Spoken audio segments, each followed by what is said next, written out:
Entonces, en la última hoja desarrollé un poquito algunos de las mitologías, ¿no? que aparecen en el mundo griego, mesopotámico, egipcio, que tienen que ver que han influido en realidad para el relato judío, ¿no? Que están muy emparentados con el relato judío. Y pues quería retomar algunos aspectos, ¿no? de estos mitos. En primera instancia, sobre todo el tema del abismo, ¿no? El tema del abismo, del pez, si se trata de una ballena, si se trata de un tiburón, de un cetáceo marino, ¿de qué se trata? ¿No? Y pues aquí hay todo un juego que se produce entre las traducciones, ¿no? que tenemos. En el hebreo, el texto pronuncia como dag, ¿no? Dag. Pero en el texto griego, este pasaje ha sido traducido como ketei, ¿no? La palabra ketei megale, y ketei viene del ketos, que puede significar abismo, un lugar donde habita el monstruo marino, o el mar en sí mismo. O sea, son dos posibilidades de traducción.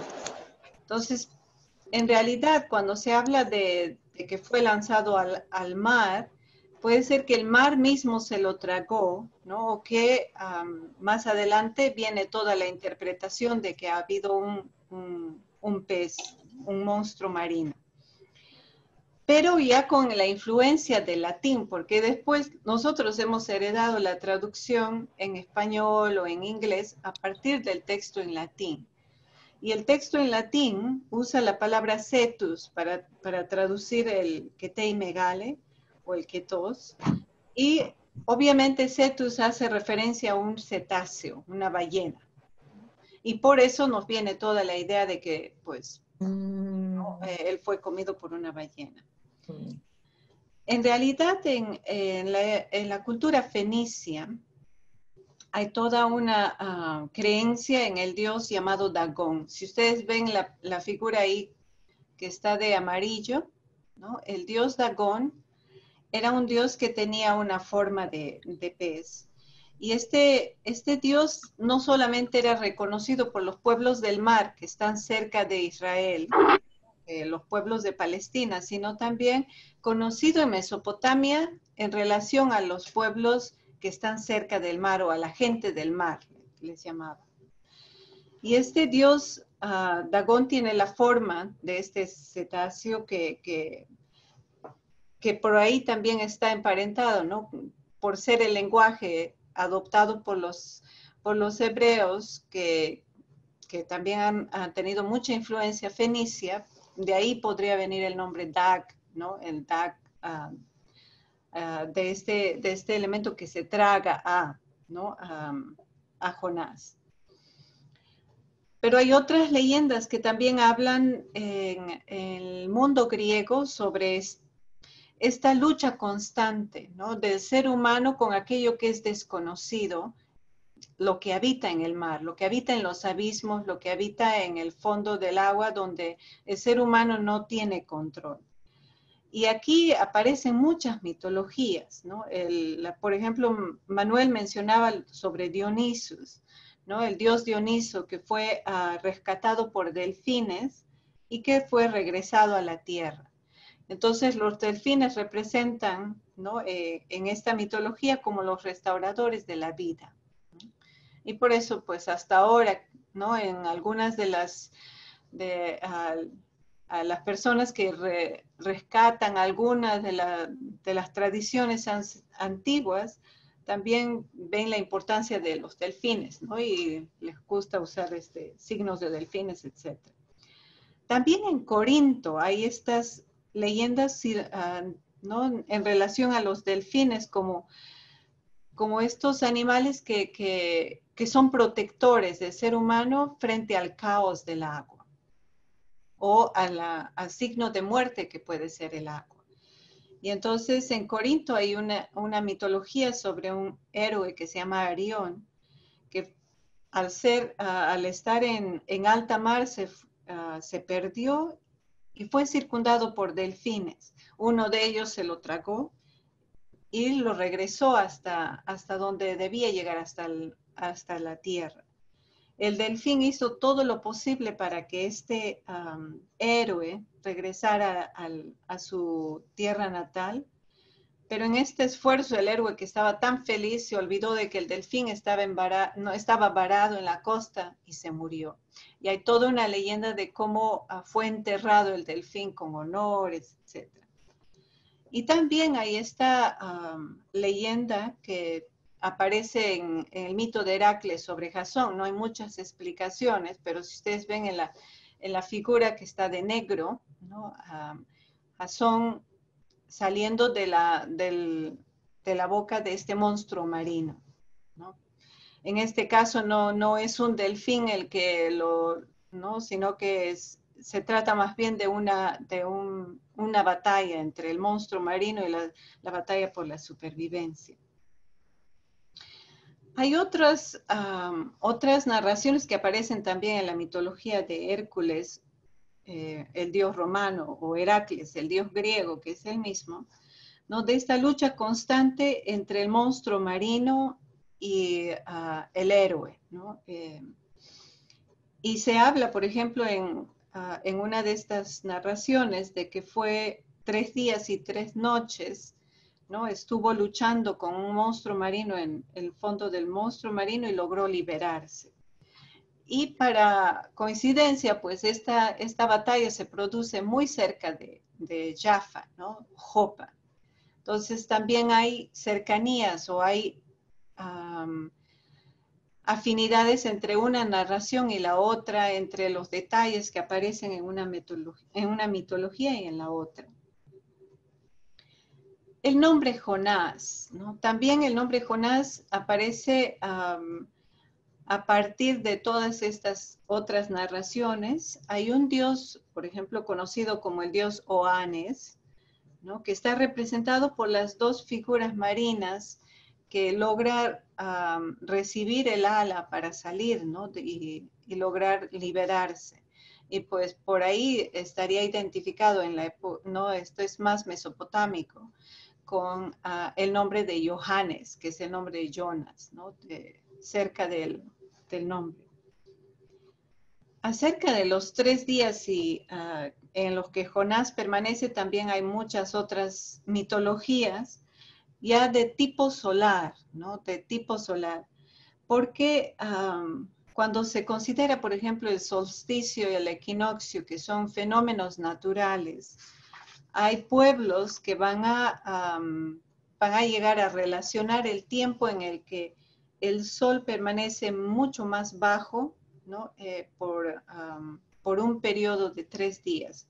Y cuando se habla, por ejemplo, del 21 de diciembre, que aparece el sol en la región más baja del cielo, el sol recupera su visibilidad el 25 de diciembre. Y es posiblemente en este tipo de celebración de la luz, del renacimiento del sol, con el que se va a relacionar también la celebración del nacimiento de Jesús, ¿no? Que es el sol que viene a alumbrar la humanidad. En la India también hay otras mitologías que hablan de un Jonás que está en el vientre de la ballena, pero Jonás representando al sol en el útero de la tierra, ¿no? Y cómo cada vez que vence, ¿no? La oscuridad, llega a tener vida, y este es Jonás, o este es el sol. Hay otro tipo de mito solar que aparece también en Egipto, y aquí ya el Jonás, que representa al sol, aparece ya no en la tierra, tragado por la tierra, sino tragado por un pez, ¿no? que representa este papel que vemos en el relato de Jonás también. Entonces, hay muchas influencias, de verdad, de pueblos, de narraciones, de leyendas alrededor del pueblo judío. ¿no? Y así como en el texto de Jonás, pues hay otros textos que también tuvieron mucha influencia, ¿no? Cuando hablamos del libro de los Salmos y toda la poesía ugarítica, ¿no? La riqueza de la poesía ugarítica también nos muestra de qué manera las imágenes que aparecen de Yahvé, las imágenes que aparecen de la naturaleza, nombradas como ¿no? Estos seres que nos manifiestan la presencia de Dios, también aparecen de manera muy similar en la poesía, ¿no? Ugarítica. Y también en los textos sapienciales, ¿no? Por ejemplo, Proverbios.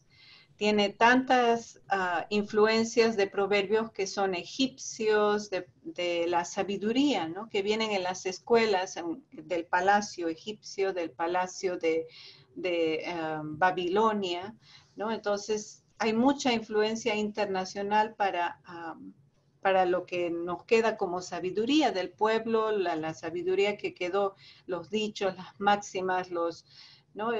Se van intercambiando de un pueblo a otro a partir de las personas intelectuales, que son las que viajan o se movilizan, entran en contacto con con gente de otras culturas. Y pues cuando hablamos del libro de Jonás, entonces hablamos de esta capacidad del texto de hacernos pensar en la conversión, ¿no? En la conversión no solo de aquellos que no creen, sino también la conversión de aquellos que creen, ¿no?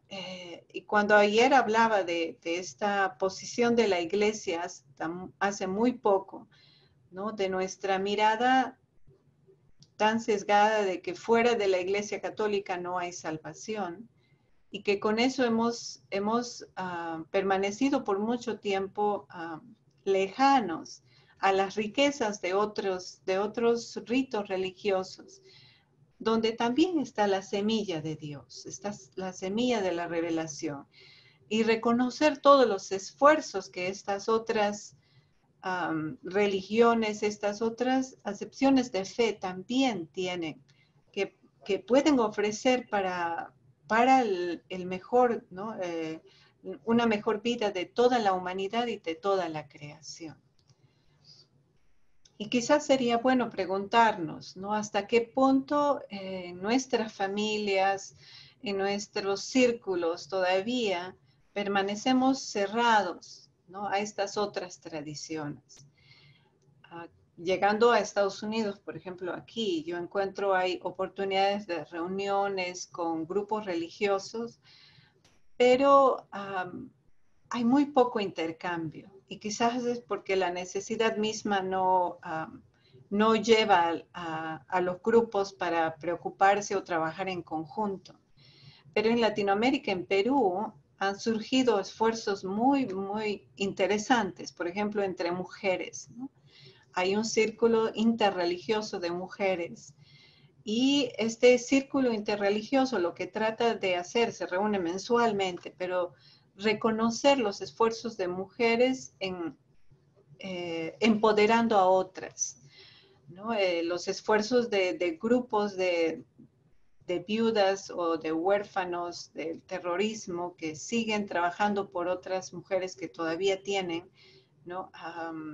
Hijos en la cárcel o que no han logrado superar, ¿no? el trauma de todo el tiempo de violencia.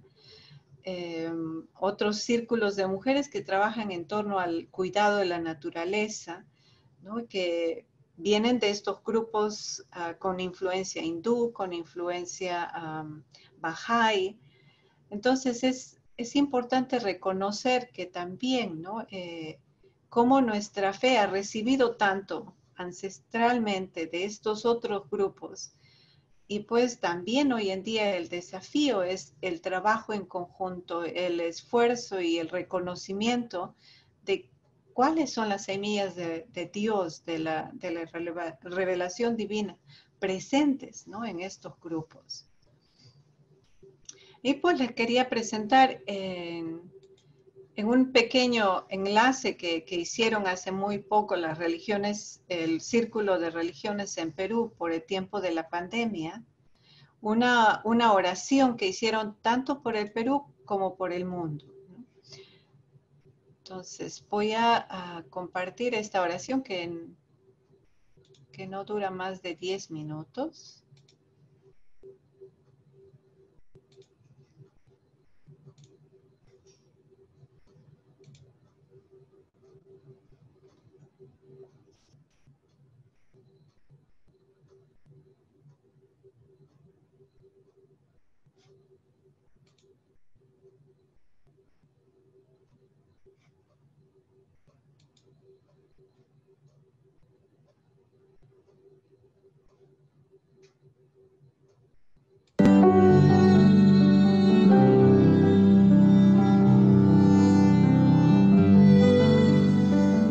Oh Señor, nuestro Dios, poderoso, misericordioso y sabio en su cuidado, en tu sabiduría protege nuestras vidas, escucha nuestras oraciones, acepta nuestro arrepentimiento de nuestros pecados y detén esta pandemia desenfrenada de la misma manera que dejaste de castigar a tu pueblo en los días del rey David. Oh médico de nuestras almas y cuerpos, concédeles curación a los infectados por esta pandemia y déjalos levantarse rápidamente de su dolor para glorificarte. Oh misericordioso Salvador, protege a tu pueblo de todas las enfermedades y dolores y enséñanos a valorar la vida y la salud con tus dones. Bendice, oh Señor, a los trabajadores de limpieza y abastecimiento de servicios básicos. Concédenos, oh Dios, tu paz y llena nuestros corazones con una fe firme con tu protección y con amor hacia ti y a nuestro prójimo. Ten piedad de nosotros y sálvanos, oh Dios nuestro, y a ti te rendimos la gloria, oh Padre, Hijo y Espíritu Santo, ahora y siempre y por los siglos de los siglos. Amén.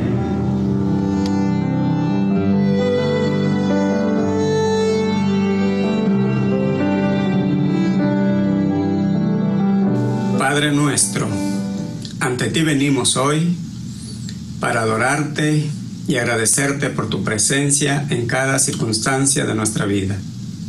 Señor, hoy venimos a ti con nuestros corazones entristecidos por la inesperada partida a la eternidad de muchos compatriotas, dejando familias desconsoladas. Señor, el destino eterno de aquellas personas que ya dejaron este mundo está en tus manos. Confiamos en tu gracia e infinita misericordia. Su partida fue tan rápida y seguro estamos que en sus momentos de dolor estuviste con ellos. Gracias, Padre, que descansen en paz. Amado Dios, sabiendo que nos amas y que puedes cambiar la sombra de muerte en la luz de la mañana, hoy te rogamos que ayudes a los familiares de las víctimas del COVID-19, que esperen en ti con corazones sumisos y reverentes. Que seas tú, oh Dios, su refugio y fortaleza, su ayuda en estos tiempos de dolor. Impárteles tu abundante misericordia. Señor, que los que hoy lloran encuentren en tu gracia el consuelo que necesitan. Que entiendan que tú eres su razón de vivir. Trae sanidad a sus cuerpos y vida espiritual a sus almas. Todo esto te rogamos en el nombre de nuestro Señor Jesucristo. Amén.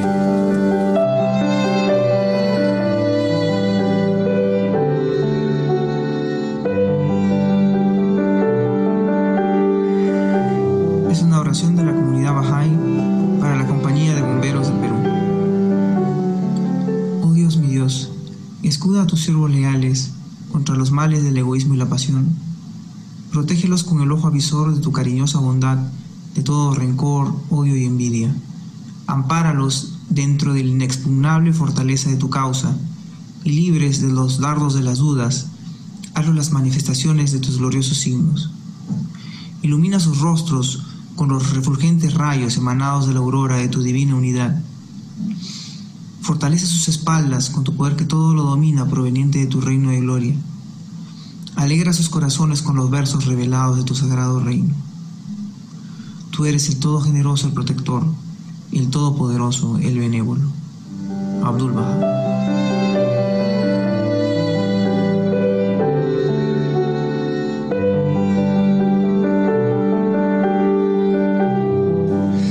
Señor Dios Todopoderoso, en este momento de prueba para nuestro país y para el mundo, elevamos a ti nuestra humilde oración para que cuides a nuestro personal de seguridad, a nuestros policías, a nuestros militares, que todos los días ponen en riesgo su integridad y su salud por la nuestra. Señor, nosotros nos quedamos en casa mientras ellos trabajan incansablemente. Te rogamos por ellos, por sus familias y por todo nuestro país. Amén.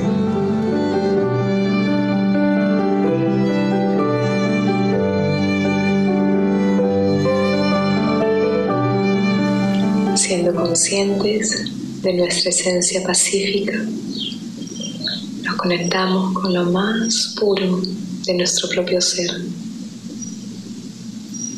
Abrimos nuestros corazones y nos visualizamos como seres de luz. Desde ese lugar nos conectamos con la fuente, con el único. Embebemos su energía, absorbemos su amor, su paz y la irradiamos a todas las personas que desempeñan un rol de liderazgo en el gobierno. Enviando así nuestros mejores deseos y sentimientos más puros para el buen desempeño de su rol en estos momentos de necesidad. Saludos de paz. Om Shanti.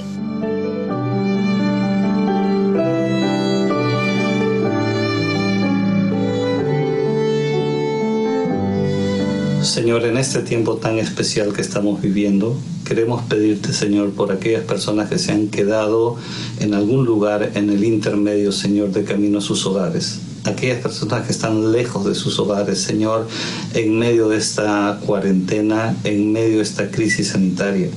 Señor, pedimos que la paz de tu Espíritu, Señor, llegue a ellos y que las personas, Señor, de bien puedan colaborar con ellos, que las autoridades puedan agilizar su retorno a casa, Señor. Pero sobre todo que estas personas se encuentren paz en ti, Jesús. Te damos gracias por todo en nuestras vidas. Amén.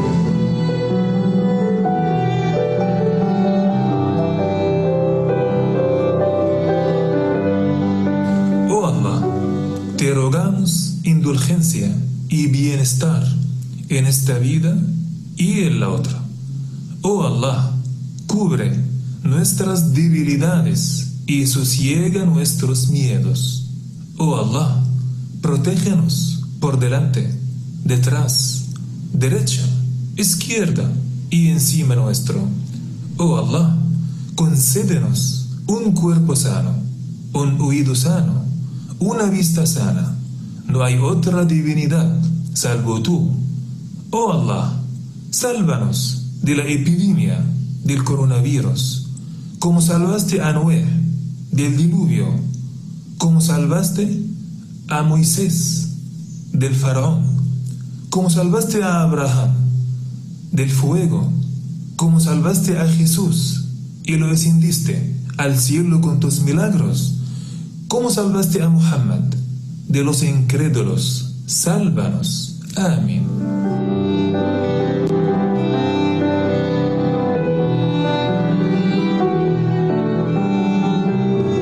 Nuestro amado Padre que estás en los cielos, en esta ocasión elevamos nuestros corazones unidos ante ti en señal de agradecimiento por la bondad que tienes para con nosotros, por tu amor, por tus cuidados y consideración.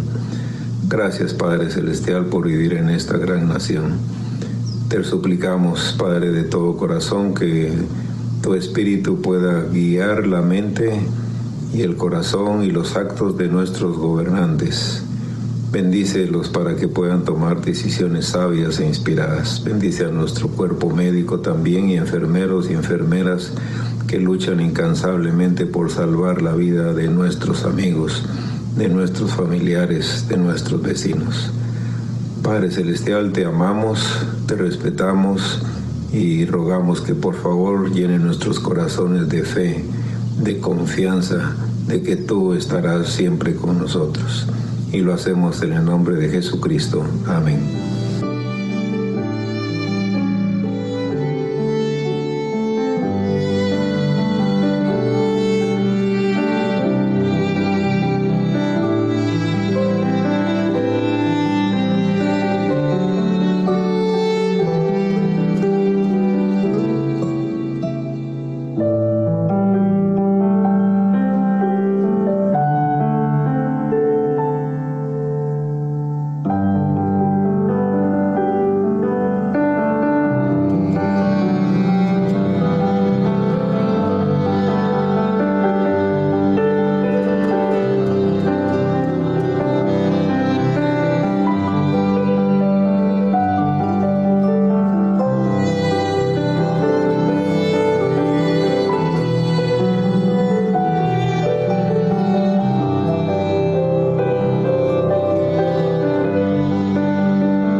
Hay mucho que se puede hacer si miramos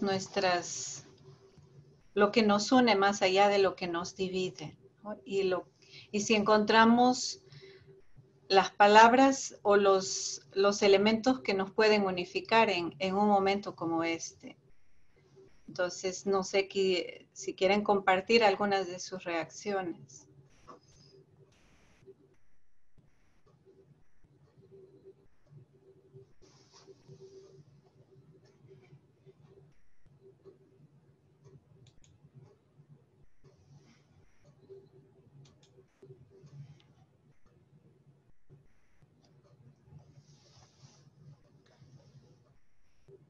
Noelia, ¿quieres compartir algo? Hola, buenas tardes. Pues se me hace muy unificante el ver a pues, sí, diferentes denominaciones hacer la oración, hacer oraciones y como un mismo fin por pues es como una paz interior, por así decirlo, de amor, de unificar, del bien por el otro, el desear que otras personas estén bien. Claro, cada uno con diferente sentido, pero fue muy especial el notar la personalidad y el sentido de cada persona en pues, en su idioma religioso, por así decirlo. Entonces fue muy, muy especial ver todo eso. Gracias. Alejandra. Yo como estaba diciendo también ahorita nuestra hermana lo mismo, o sea, se me hizo bonito el escuchar cómo a su manera, cómo con su entendimiento, pero todos al final de cuentas estaban pidiendo o estaban ofreciendo la oración con el mismo ideal, o sea, la sanación, que las personas, ¿verdad?, estuvieran protegidas, cuidadas, etcétera, etcétera. Y se me hizo muy bonito, la verdad, o sea, porque pues obviamente que cuando estamos en paz, que no ha habido momentos de pandemia o eso, yo creo que muchas veces nos dedicamos nomás a estar, o bueno, no todos, ¿verdad?, pero algunas personas se dedican nada más a estar viendo las diferencias y a estar viendo también, pues sí, a ver quién hizo algo malo, quién no, qué iglesia para poderla criticar. Y yo creo que ahorita esas son de las cosas bonitas que podemos sacar de este mal momento, de lo de la pandemia, que se han unificado, no nada más, o sea, en oración, sino como decía el otro día, a mí no me acuerdo si fue en esta clase o en otra, pero nos hemos unificado en muchos aspectos, incluso de quien la persona que ahorita está dando ayuda de algún tipo, gente que a veces no conocemos y estamos ahí, están todos al pendiente, ¿verdad, hermanos? Necesitan alimento, necesitan trabajo, necesitan un RAI, necesitan ayuda y pues, o sea, nos ha unido, de alguna manera nos ha unido, ¿verdad? Así es que, pues mientras salgamos vivos de esta, yo creo que nos vino a hacer un bien, un poquito lo que está pasando, nos sacudió un poquito para reaccionar quizás y valorar lo que verdaderamente tiene valor.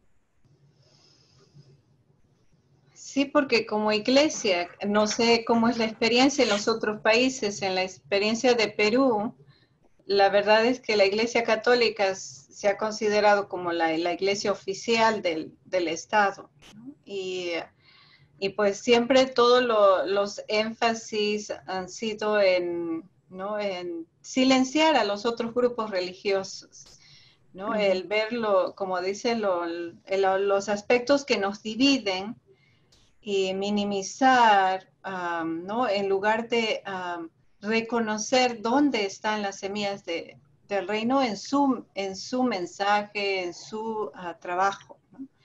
Y pues cuando hay una necesidad común es cuando uno empieza a mirar la situación de una manera distinta, ¿no?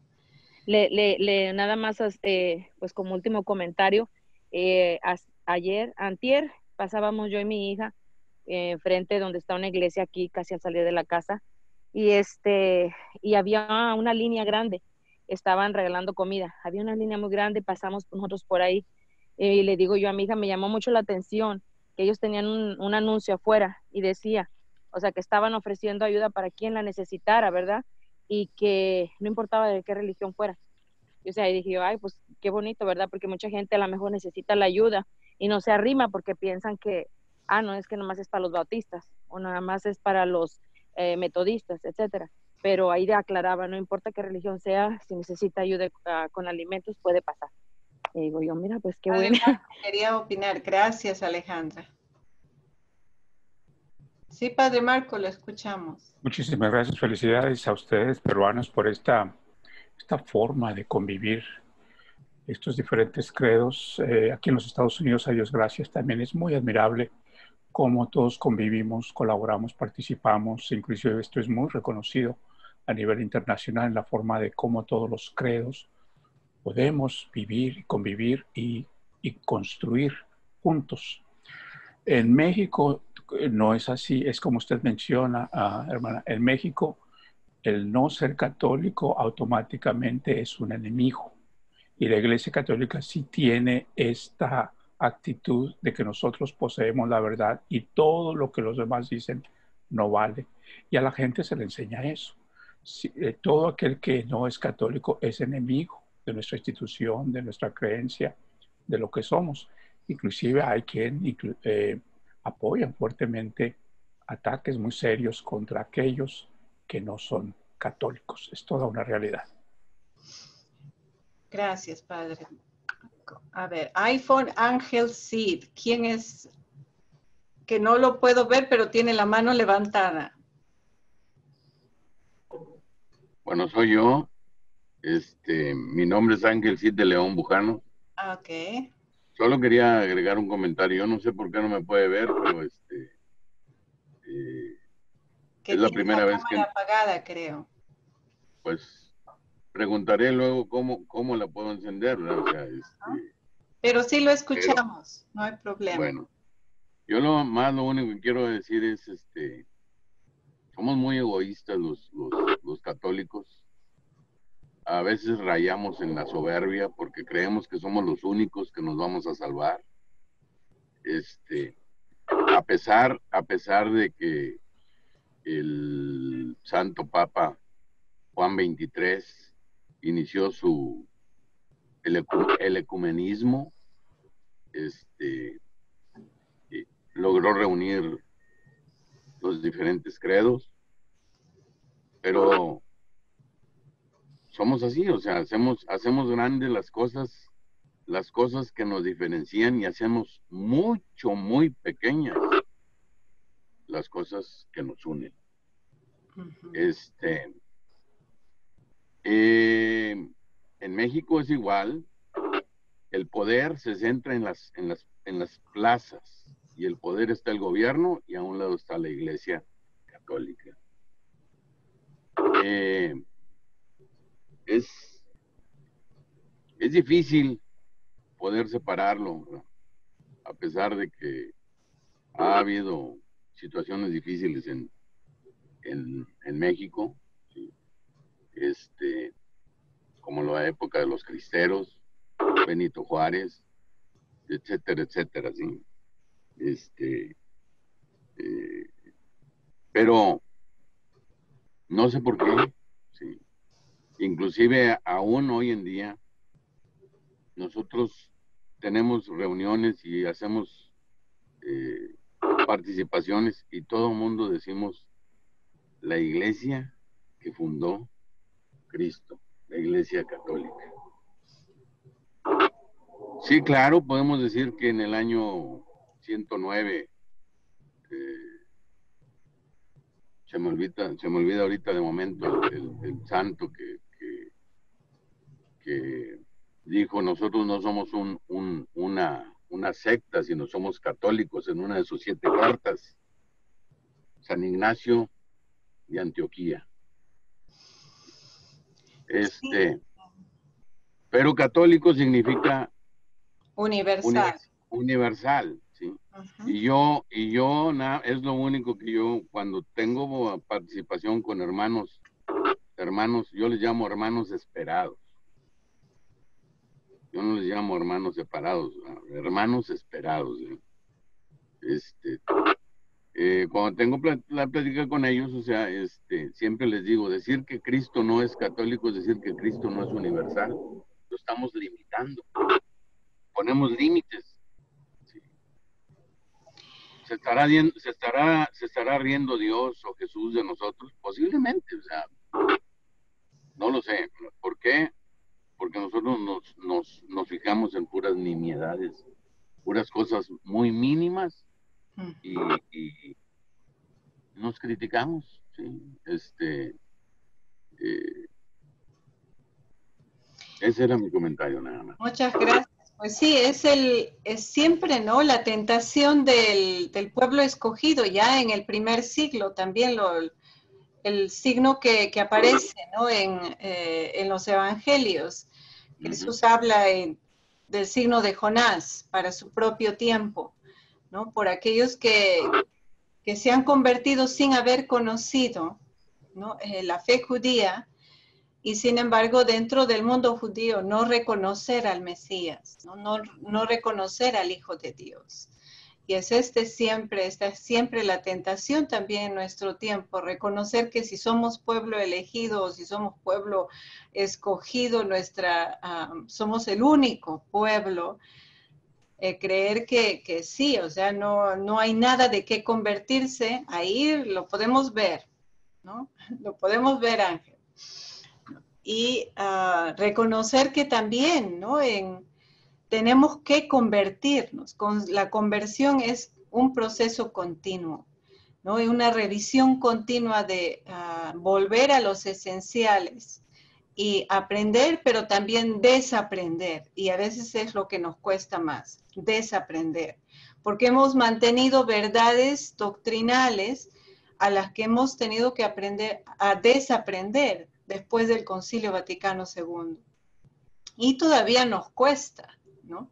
Porque antes del Vaticano II lo que se nos ha internalizado se ha ido pasando de abuelos a nietos, y los nietos han seguido con la misma mentalidad, y es como si el Vaticano nunca hubiera llegado a casa, ¿no?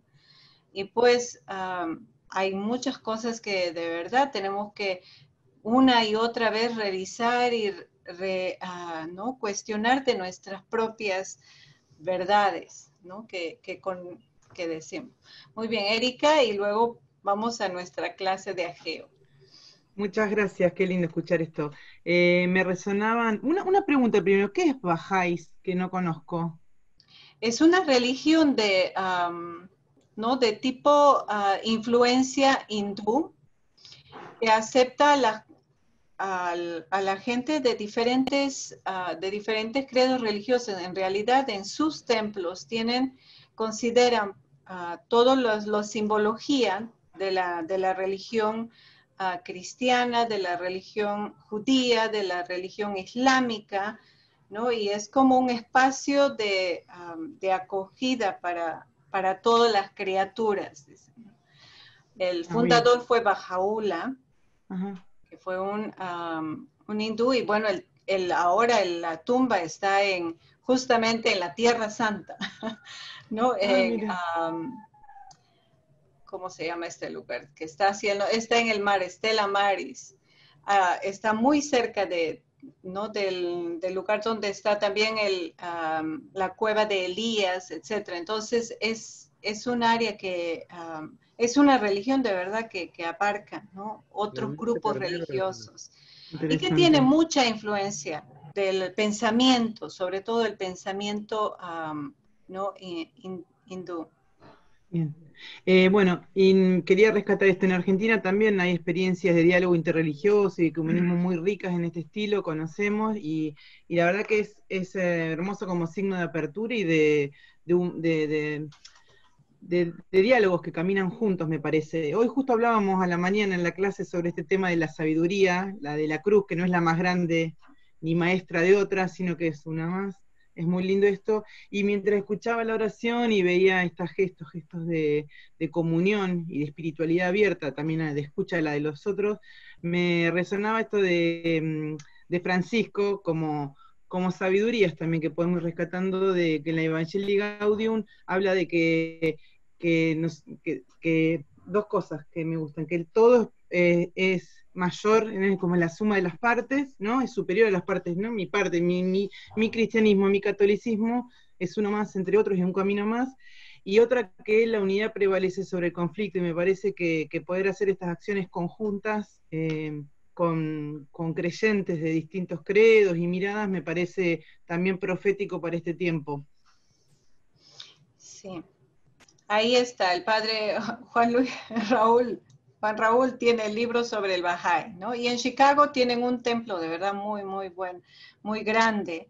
En Perú también, ¿no? En Lima tienen un templo en Cieneguilla, y en otros lugares la mayoría de ellos también llegan con este deseo de, ¿no? Recoger a toda la gente de todo credo religioso, sin tratar de que cada uno deje su propio credo, sino que ore, tener un espacio, ¿no? de confluencia. A ver, Padre Marco. Muchísimas gracias, hermana.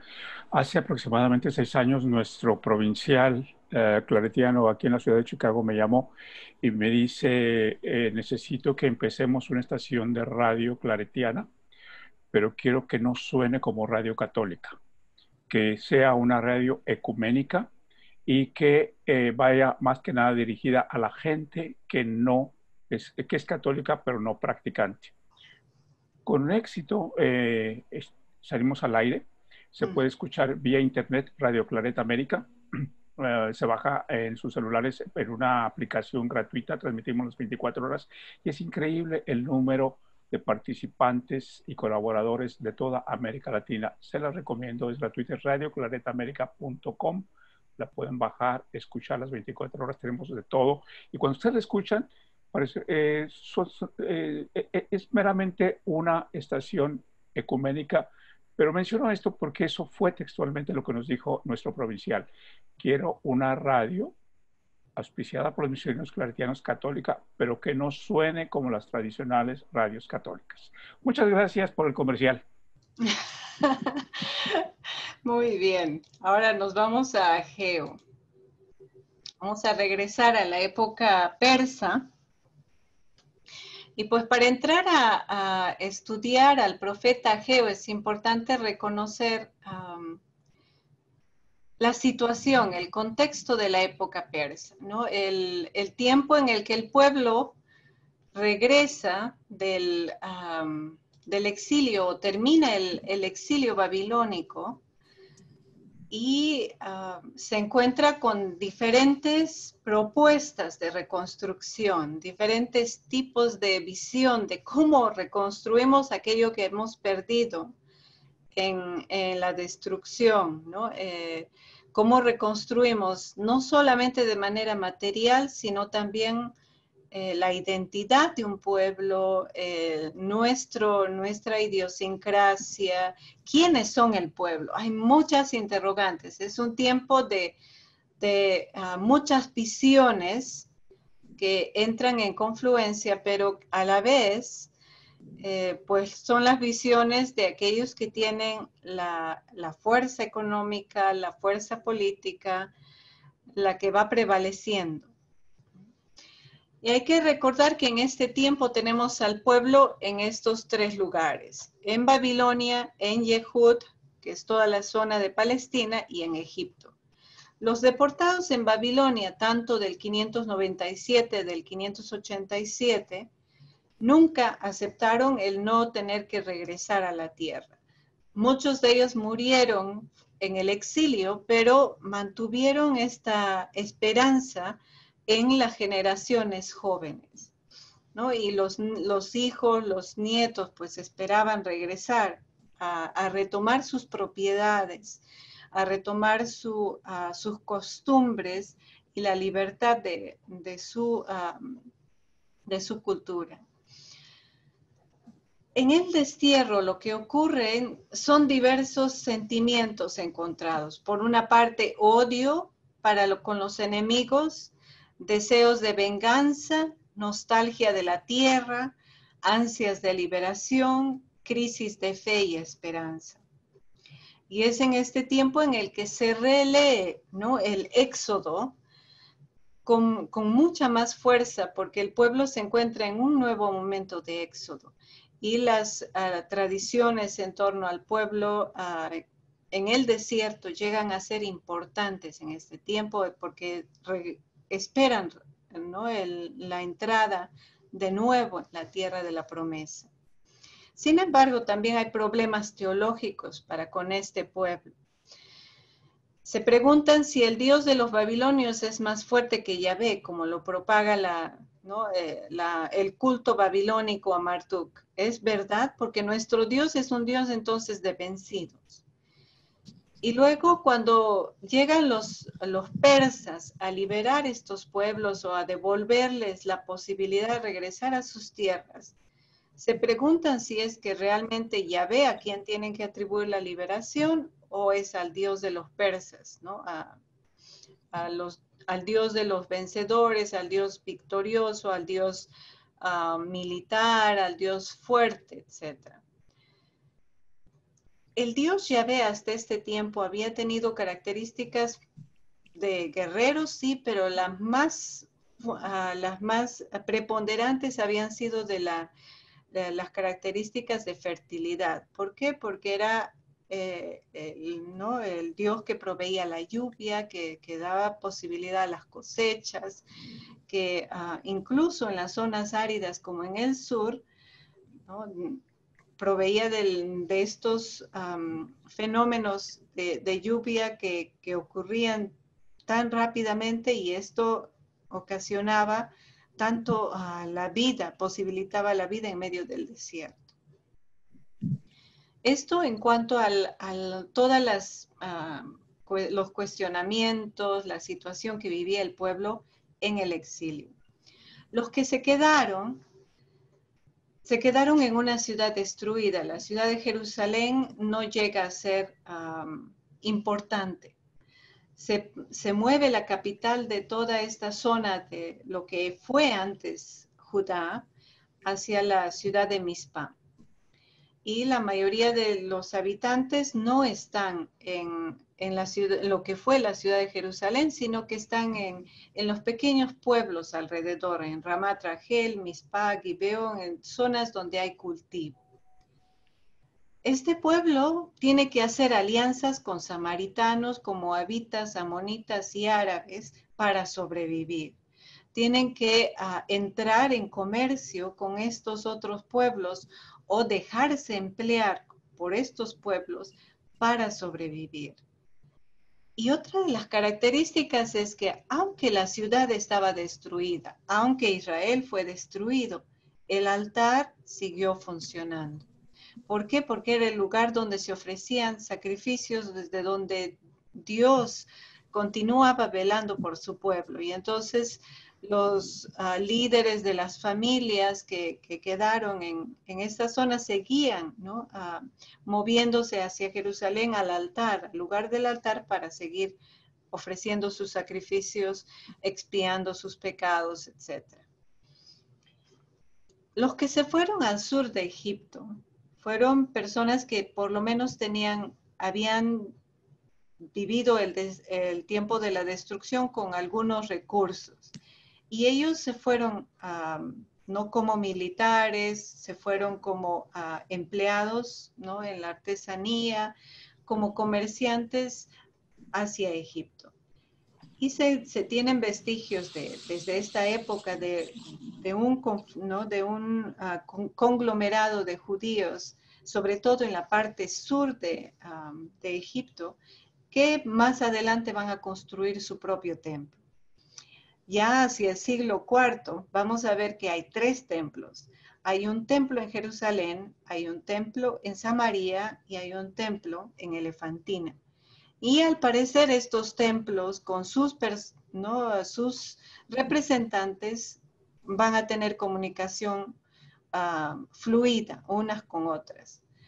Todo este odio entre Samaria y Jerusalén y solamente el templo de Jerusalén como el único templo va a ser, viene de la época griega, ¿no? Del tiempo griego.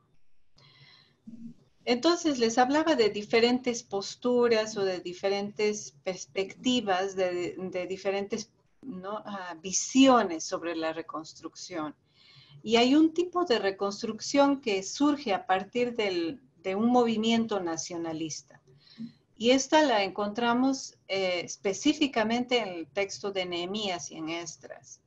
Pero también en otros profetas, ¿no? En otros textos aparecen con otros tintes menos fuertes, como es el caso de Nehemías o de Esdras. Por ejemplo, la propuesta nacionalista de reconstrucción a partir del sacerdocio aparece claro en Esdras. Esdras es un enviado de los persas con poderes sacerdotales para reconstruir la ciudad, la vida en Yehud, en la provincia de Yehud, pero desde una autoridad religiosa. La propuesta desde un gobierno político aparece, por un lado, por aquellos que todavía consideran que David, ¿no? La descendencia de David pueda restablecerse. Y con Zorobabel, que viene de la familia davídica, se plantea esta posibilidad. El libro de Nehemías no plantea una reconstrucción davídica. Plantea una reconstrucción de tipo político, pero como a la especie de un vasallaje, ¿no? que vivió en tiempos de la monarquía, dejando al rey persa ser el que dirija, ¿no? El destino de este pueblo. Nehemías mismo no es de la familia real, no es parte de la familia sacerdotal, sino es un copero del rey, y en realidad el rey persa lo envía probablemente para que apague este deseo, ¿no? Esta corriente davídica que está empezando a formarse. Y desde Ageo y Zacarías hay otra propuesta, ¿no? Que se tiene que hacer una reconstrucción desde los 2 poderes, el político y el religioso. Cada uno de estos 2 profetas tiene una visión distinta de quién tiene que ser el poder político, pero la visión religiosa es básica, ¿no? El sacerdocio tiene que estar implicado en la reconstrucción del país. Y pues los énfasis que hay en estas posturas nacionalistas, ¿no? Para hablar más en plural, se centran en la reconstrucción del templo y de la ciudad, y en la separación de los matrimonios mixtos, es decir, matrimonios que surgieron con moabitas, con edomitas o con samaritanos. No, no se quiere reconstruir el pueblo, no se llama, no se denomina pueblo o ¿no? pueblo de Dios o Israel a aquellos que son fruto de un matrimonio mixto. Incluso, ¿no? Hay pasajes muy caricaturescos en Nehemías capítulo 13. Vamos a encontrar que Nehemías agarra por los pelos a aquellos que se han casado, ¿no? con mujeres de otros reinos y les arranca los cabellos, ¿no? Porque no quiere que exista este tipo de pobladores en la ciudad y los obliga a que despidan a las esposas. Entonces, la teología que está detrás de esta postura, de estas posturas nacionalistas, es que Dios está al lado del líder de los exiliados. La propuesta de reconstrucción es básicamente con los exiliados. ¿Por qué? Porque los que fueron a Babilonia no se mezclaron, ¿no? Se casaron entre ellos y entonces son los dueños de aquellas propiedades que habían sido abandonadas y entonces les corresponde.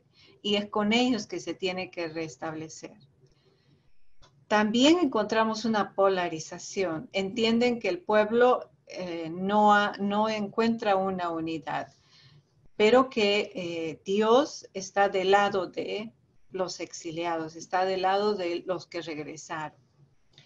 Y pues hay una mentalidad de que los falsos profetas son aquellos que atentan contra el rey, hablando del rey persa, ¿no? Y se alían con otras naciones o están en contra de las iniciativas de quienes son enviados por el rey. La segunda postura o la siguiente corriente, ¿no? que aparece en este momento es la corriente universalista, que lo encontramos en Isaías, de los capítulos 40 al 66, que son conocidos como Deutero Isaías y Trito Isaías. No hay una visión clara de quién fue el autor de estos oráculos, poemas, cantos, oraciones. Se tiene como, ¿no? ahora como un consenso de que todos estos capítulos que encontramos en Isaías corresponden probablemente a un grupo de cantores, a un grupo de intelectuales que vivían alrededor del templo, o piadosos. Este tercer Isaías y también el segundo Isaías exhorta a mirar en torno y a escuchar. El futuro o la propuesta de reconstrucción no viene como esfuerzo humano, ¿no? Contrario a lo que promueve Nehemías, que tiene que ser el pueblo que tiene que reconstruir el templo para que Dios venga ahí. La propuesta de Isaías es que la reconstrucción viene desde Dios. Y entonces el primer llamado es a reconstruir la vida, no un templo y una ciudad necesariamente. Eso viene como un momento segundo. Y entonces lo que tiene que hacer el pueblo es regresar, ¿no? a esta reconstitución de su propio ser. Si bien vivía desarraigado, afligido, abatido, sufriente, ¿no? Ahora le toca revestirse de gozo. Y por eso es que Isaías presenta a un Dios que se compadece, que consuela. Hay todavía rezagos de una actitud agresiva con los pueblos extranjeros, ¿no? No se propone una reconstrucción, se propone una reconstrucción que es universal, pero es una reconstrucción que lo hace un resto, ¿no? Un grupo. Y pues se habla aquí también de la salvación para los justos, para el siervo, para el resto fiel, en un mundo nuevo. Hay una visión universal de Dios, pero los mediadores directos son este resto fiel, no es todo el mundo. No es el pueblo de Edom, no es el pueblo de Moab, no son los amonitas ni son los árabes, es solo el resto, ¿no? El resto fiel. Y hay otra postura que es una postura más integralista. Les hablaba el otro día de la postura que encontramos en el libro de Ruth, que aboga por los extranjeros, los pueblos extranjeros que son pueblos hermanos. En tiempos del exilio son los extranjeros quienes ayudaron a salir adelante a Israel, ¿no?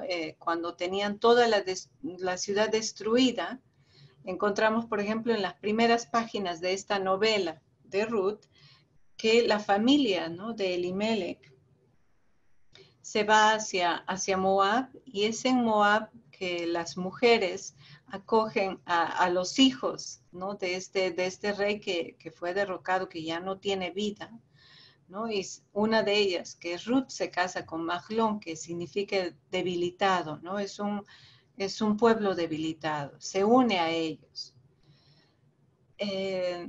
Y entonces encontramos en esta novela, reflejada en la figura de Ruth, cómo el esfuerzo de estos pueblos extranjeros, no de entrar al pueblo de la alianza, porque quieren ser ¿no?, herederos de la alianza, sino como una propuesta de construir juntos, ¿no?, de caminar juntos, de buscar en conjunto la vida, aquello que puede ser vida para todos, ¿no?, vida plena, tanto para el reino de Edom, que ha estado un poco más fuerte, o Moab, que estuvo más fuerte después de la destrucción de Jerusalén, como también para estos pueblos que viven sobre todo en el desierto y que necesitan de la fertilidad de Judá y de Israel.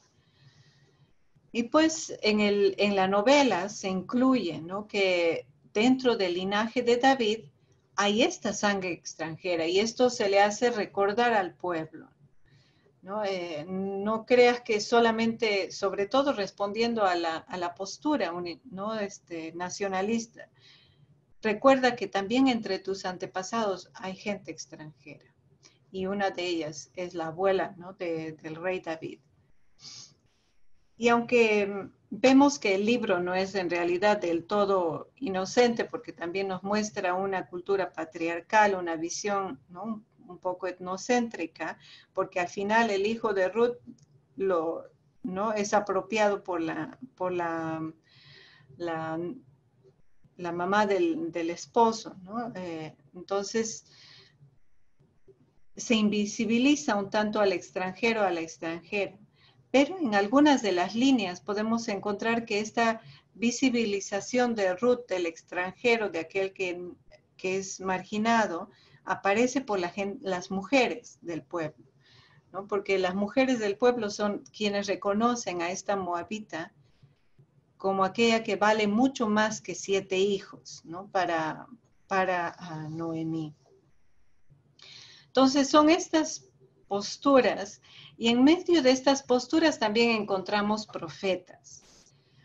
Una de los profetisas que encontramos en este tiempo, que es parte de mi estudio, mi investigación, es la profetisa Noadía. Encontramos solamente de ella información en un versículo, en el capítulo de Nehemías 6, versículo 14. Y pues Nehemías muestra habla de esta profetisa en el contexto de una oración, y le reza a Dios porque al parecer le tiene miedo a esta profetisa, porque pues está atentando contra su programa propuesto. No la acusa, no le dice no da a conocer que es una falsa profeta, ¿no?, sino que es alguien que lo está intimidando. Y pues los actos de intimidación pueden ser algo, ¿no?, un tipo de acción, pero la profecía no quedaba invalidada por estos actos de intimidación. Y el testimonio que aparece en todo este capítulo 6 de Nehemías nos da a conocer que hay diferentes también posturas en medio de los profetas y profetisas. No todos pensaban igual. Hay varios grupos de profetas, ¿no?, unos que están más del lado del gobierno, político, otros que están desde una propuesta sacerdotal, otros que vienen desde el pueblo que nunca se fue al exilio.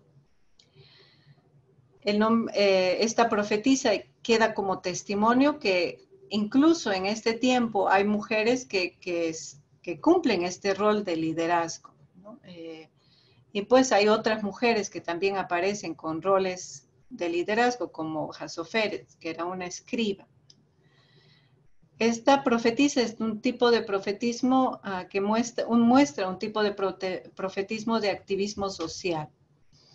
Y ella goza del reconocimiento público, ¿no? Si no, Nehemías nunca hubiera recordado su nombre, y se la recuerda identificada con un grupo.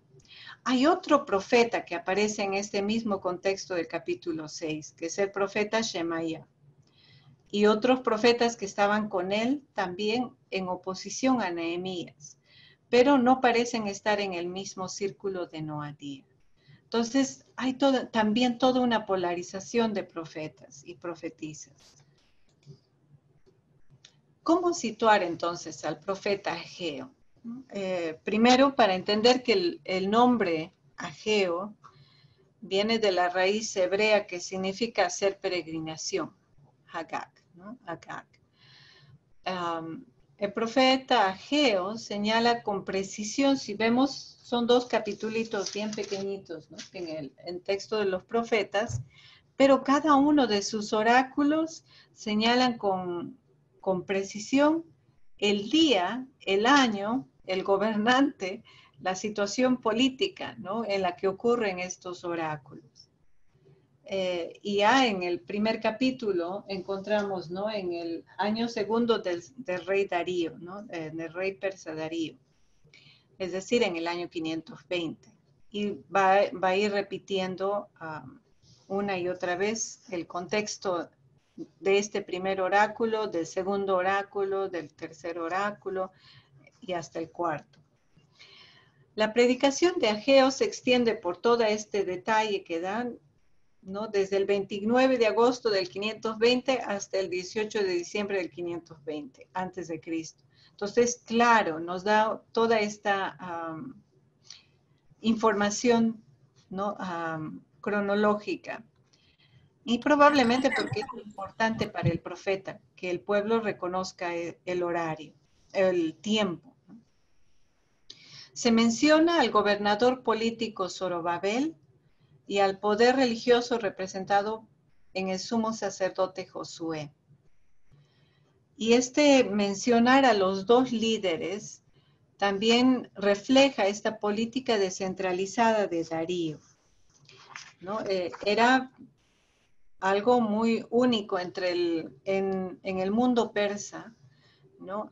Reconocer las autoridades locales de sus reinos vasallos y las costumbres religiosas. Y esto es lo que permitió al imperio persa extenderse de manera más grande, porque no representaba un poderío imponente, ¿no? Que atropellaba las costumbres o la idiosincrasia de los pueblos. El libro de Ageo está redactado en prosa, aunque hay todas estas fórmulas que reaparecen del tipo clásico de los profetas, ¿no? Oráculo del Señor, o así dice Yahvé, ¿no? Aparecen estas fórmulas de mensajero, pero en realidad el texto está en prosa. Hay un estilo sobrio, no tienen tantos poemas como encontramos en Habacuc o como habíamos encontrado también en Nahum, sino que es muy sobrio en su manera de escribir. Tampoco hay muchos gestos simbólicos como encontramos en Ezequiel o en Jeremías, ¿no? Es un estilo que muy simple en el tanto de la escritura, la forma de la escritura. Podemos encontrar alguna similitud con Ezequiel, porque si ustedes están llevando Ezequiel, van a encontrar como característica de este profeta la referencia al templo, ¿no? En los primeros capítulos, esta tristeza del profeta porque la gloria de Dios abandona el templo.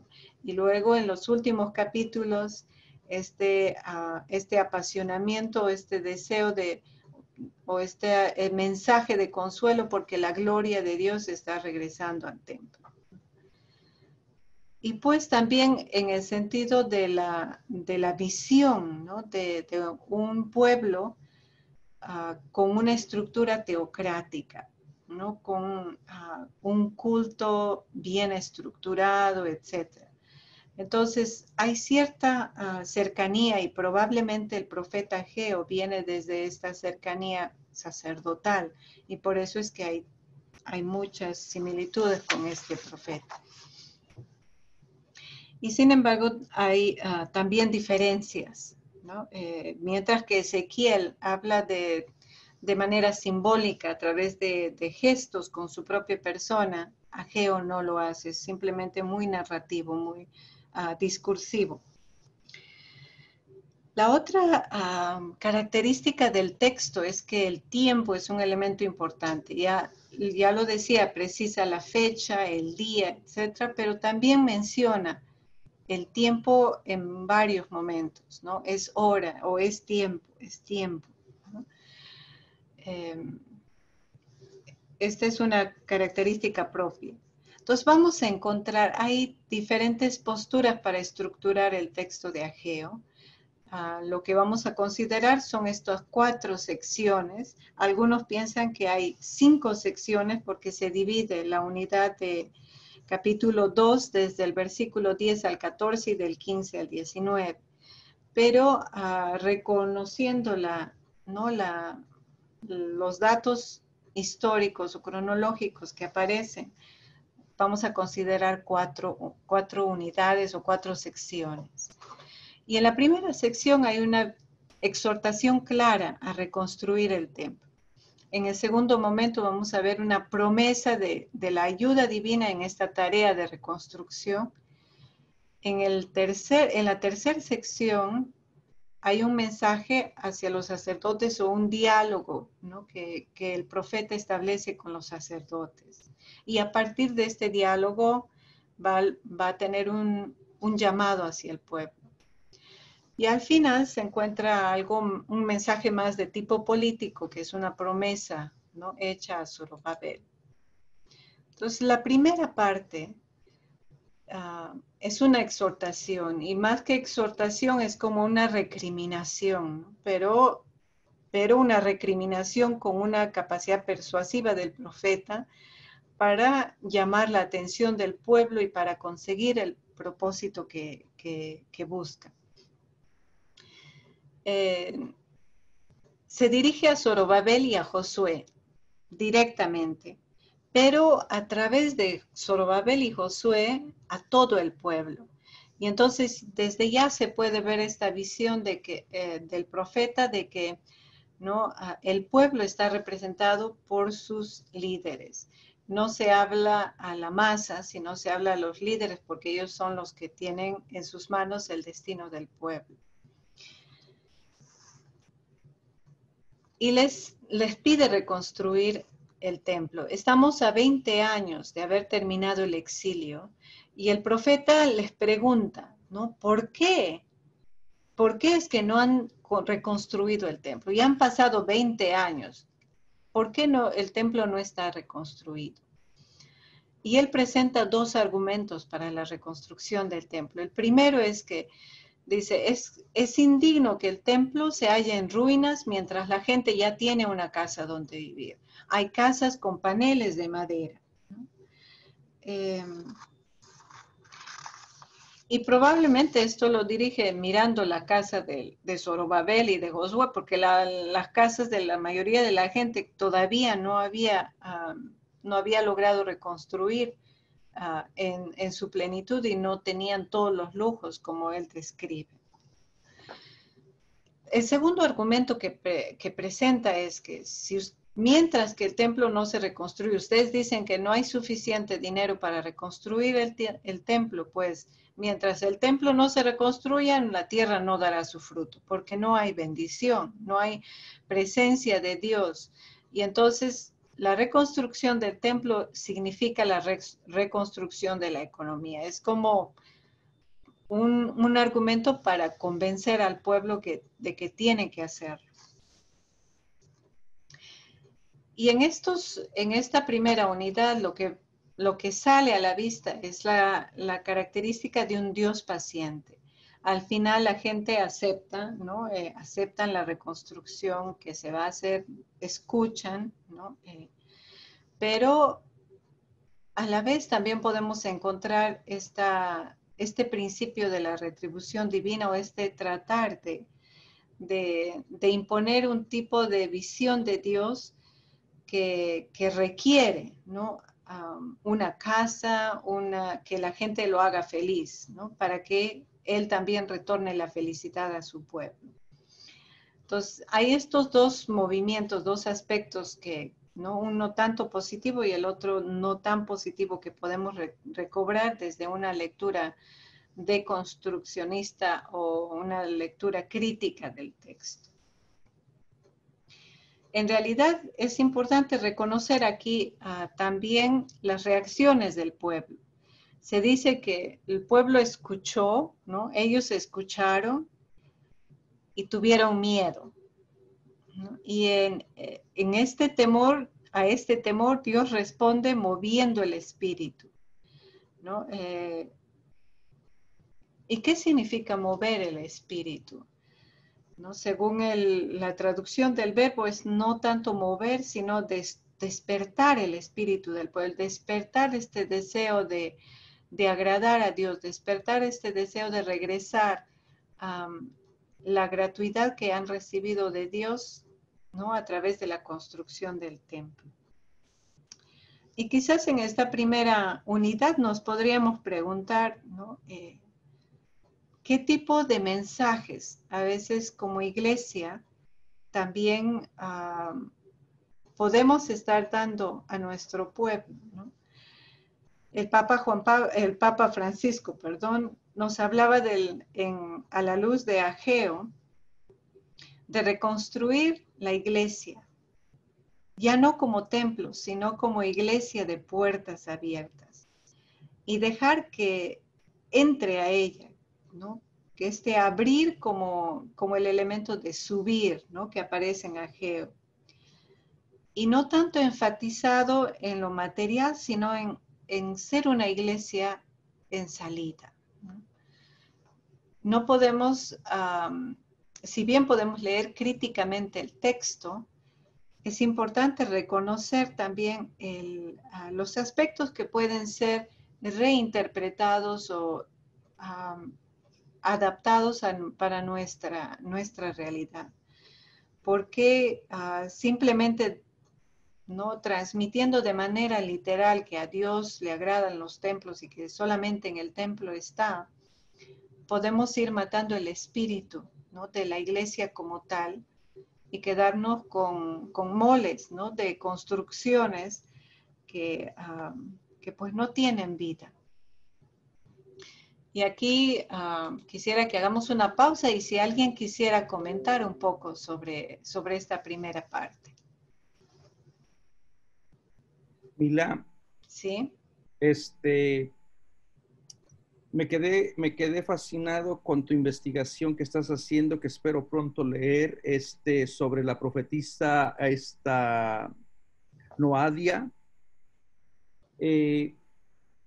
¿Tú crees que sea una lucha de poder de cuando la religión pasa a ser una religión, de ser una religión privada, doméstica, a ser una religión pública?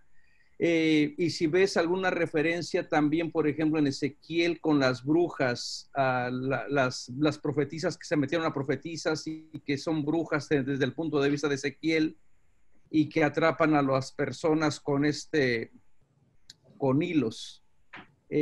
¿Tú crees que puede haber allí una lucha de poder prácticamente de quién representa la divinidad ahora que la divinidad se ha movido para el espacio exterior y no es para el espacio interior donde dominaba la mujer?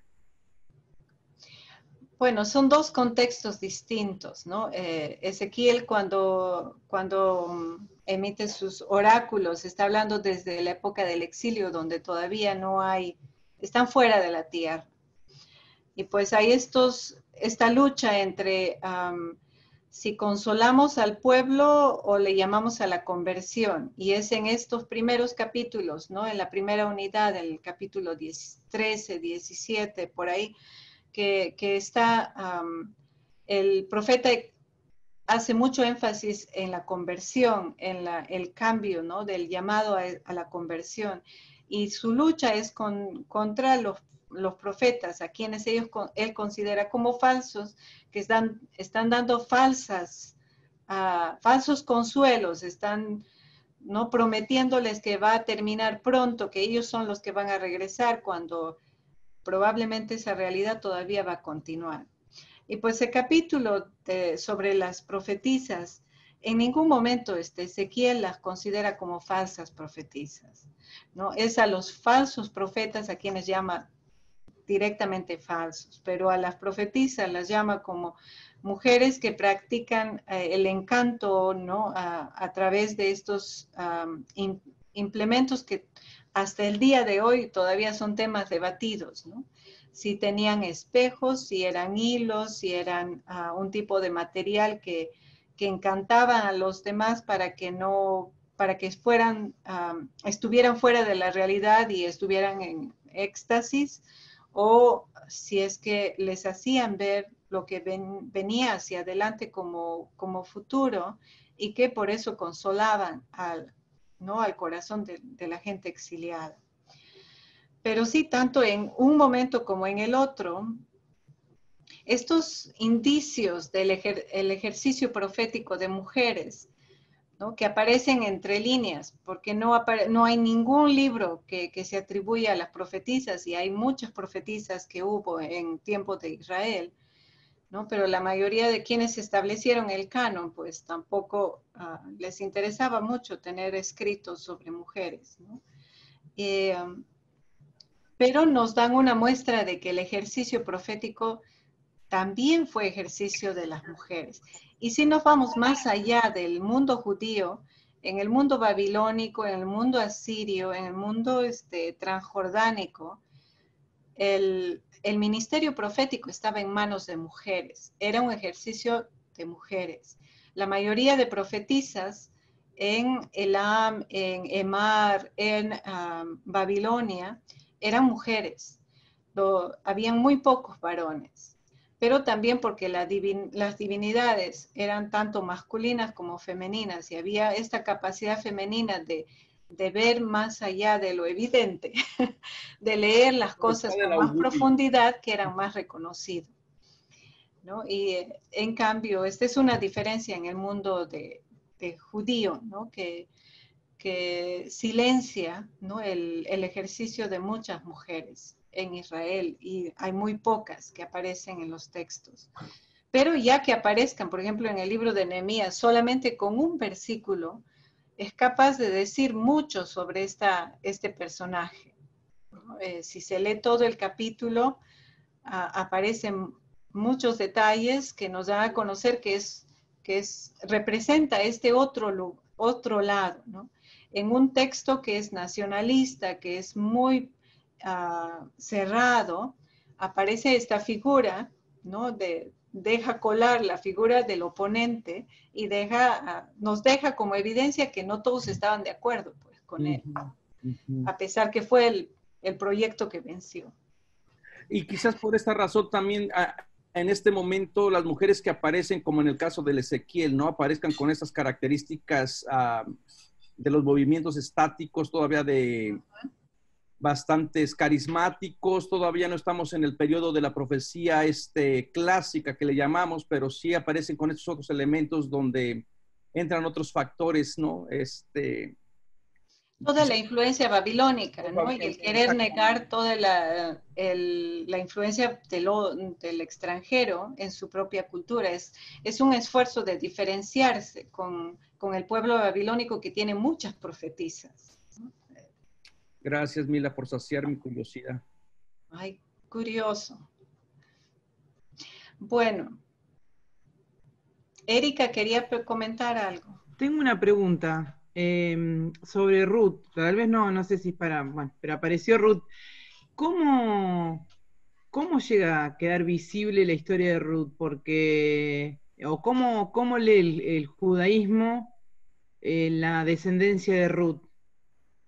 Porque no debe, digamos, viendo este tema de las influencias de los pueblos extranjeros, es como una bisagra en la historia que hizo otra historia que no era dentro de las esperadas. Fue un ups de los que establecieron el canon.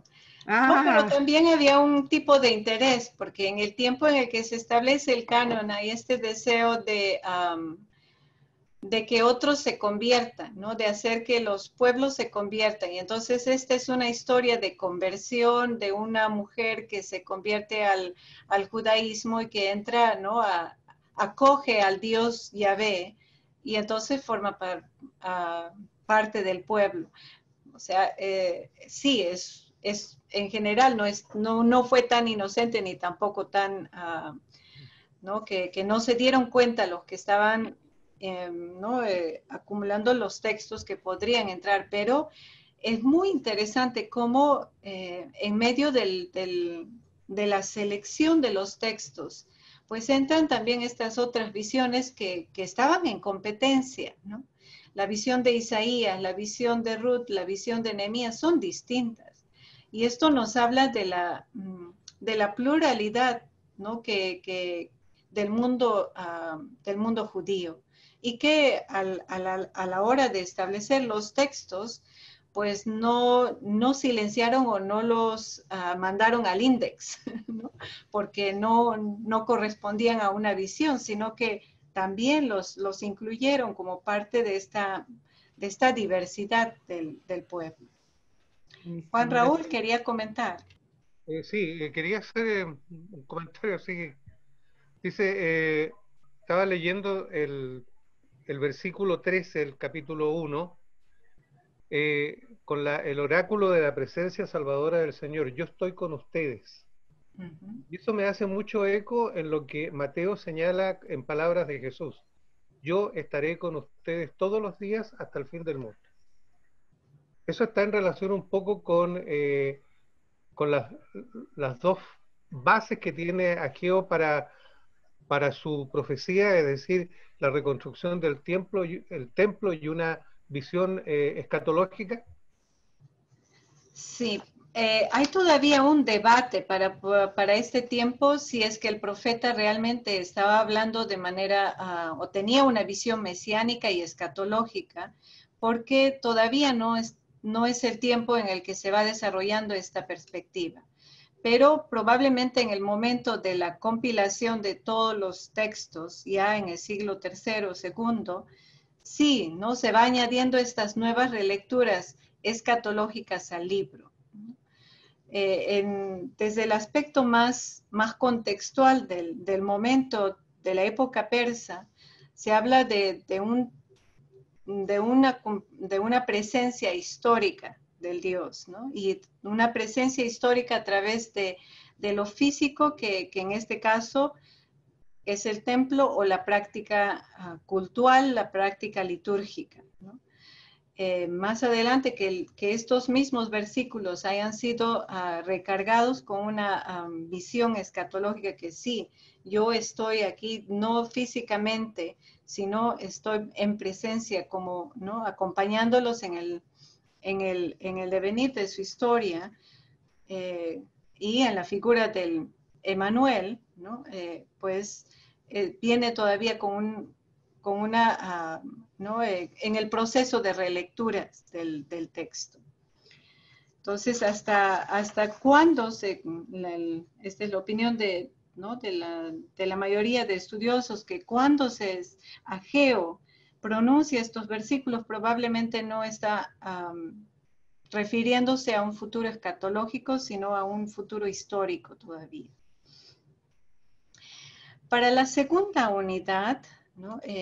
Vamos un poquito más adelante. en el segundo grupo de versículos,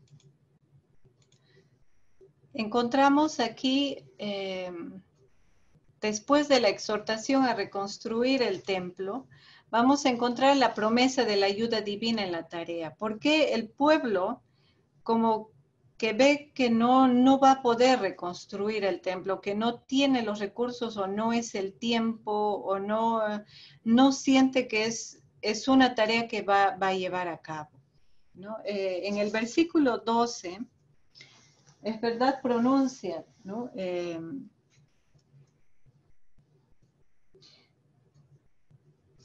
Se pronuncia que, bueno,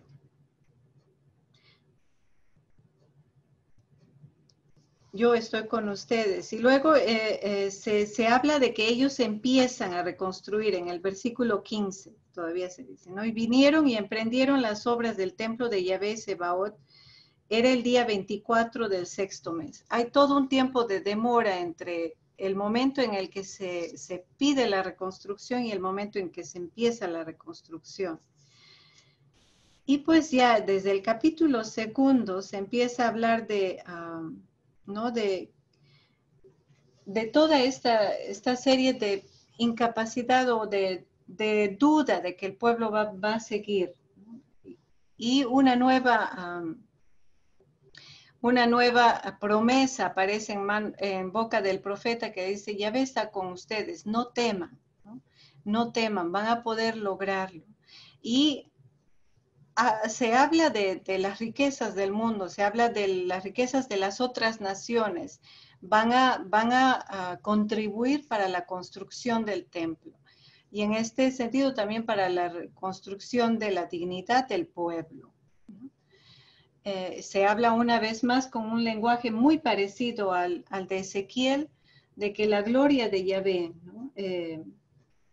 La gloria de Yahvé, sobre todo en 2:8, se dice, mía es la plata, mío el oro, oráculo de Yahvé Sebaot. Grande será la gloria de este templo, la del segundo mayor que del primero. Entonces hay toda esta promesa de que no es solo el pueblo el que va a construir, en realidad es deseo divino, es deseo que viene acompañado con la fuerza de Dios que va a lograr que se lleve a cabo esta obra. Pero también en medio de estos oráculos que hablan de la fortaleza que Dios otorga a su pueblo, cuando uno lee entre líneas, se habla de la inversión de la realidad del oprimido. Pero a partir del pillaje o a partir de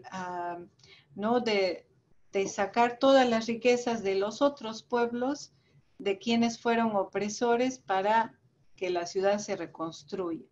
Y este también puede ser o ha sido un peligro, ¿no? Una tentación de leer el texto de manera triunfalista o de manera punitiva para con otros reinos, punitiva para con otras religiones, en este caso para con los judíos. Hay que destruir a los judíos para que la Iglesia Católica obtenga su dignidad. Y entonces ha sido una visión que cuando se ha leído de manera literalista, pues ha sido en realidad denigrante más que capaz de dar la vida. Pero el otro aspecto positivo del texto, de esta segunda parte, es justamente este acompañamiento constante que Dios hace a su pueblo y esta esperanza constante que ante cualquier tarea que parezca grande, demasiado grande y demasiado imposible, la promesa de que Dios está ahí en medio de los esfuerzos en conjunto, en medio del esfuerzo por la dignidad de un pueblo, ¿no?, que ha sufrido tanto, pues Dios está en medio de él. Entonces, la invitación es siempre a leer de manera crítica, ¿no?, de resaltar los aspectos positivos que tienen estos oráculos o estas palabras, ¿no? Este aspecto de que ¿quién es el dueño de todas las riquezas? Es la soberanía de Dios, ¿no? No es la propiedad de ninguna nación, no es la propiedad de ningún pueblo. Pero a la vez también el tener cuidado para no, con estas mismas palabras, destruir otros pueblos o dejar de lado, ¿no? Hacer que esta inversión del oprimido sea, ¿no? Una realidad ahora de opresor con estos pueblos que han causado daño. La tercera unidad aparece con un diálogo, más que un mensaje a los sacerdotes, es un diálogo entre el profeta y los sacerdotes. Y el profeta se acerca al mundo sacerdotal y al acercarse, de hecho que ya legitimiza su autoridad o les visibiliza delante del pueblo. Y las dos preguntas que establece el profeta con los sacerdotes es, ¿se puede transmitir la santidad de manera indirectamente, ¿no? A través del tocar la carne que es sacrificada? ¿Se puede transmitir la santidad de manera indirecta al pueblo? Y la respuesta de los sacerdotes es no. Y leyendo el Levítico, en capítulo 6, se habla de qué manera se obtiene la santidad, cuáles son los criterios de la santidad. La segunda pregunta que aparece en boca del profeta es, ¿y entonces se puede transmitir la impureza, ¿no? De manera indirecta? Y aquí esto es muy interesante porque la respuesta de los sacerdotes es sí, ¿no? Entonces, la impureza sí se transmite de manera indirecta, pero la santidad no. Para la santidad tiene que haber una conexión directa. Y a partir de esto, de estas dos preguntas, luego se refiere al pueblo y le dicen, ¿no? El pueblo está impuro y entonces necesita un retorno. No basta solo con construir, no basta con el establecimiento de algo físico. También es necesario regresar el corazón o el corazón humano a la práctica, ¿no? Cultural, a la práctica de la pureza, a la práctica de la santidad. Y cuando habla de pureza, de santidad, de culto, no está hablando de una práctica ética, sino de una práctica ritual, de ofrecer adoración, de ofrecer ritos, ¿no? De expresar de manera visible su relación con aquel que es el santo de los santos. Y uno de los argumentos que presenta el profeta es que los campos no dan frutos por la impureza del pueblo. Y si es que el pueblo se ve incapaz de reconstruir, es porque la economía no está bien. Y si la economía no está bien es porque el pueblo está impuro. Y entonces hay que regresar al cumplimiento, a la práctica de los rituales. Hay que regresar a restablecer otra vez la práctica sacerdotal. Y bueno, esta es la visión que aparece desde una perspectiva de un profeta que viene del círculo sacerdotal, que viene desde este círculo que promueve, no solo la reconstrucción física del pueblo, de la ciudad y del templo, sino también de las costumbres, de la expresión de fe, de las manifestaciones religiosas. Y quizás en esta unidad podríamos preguntarnos, ¿no?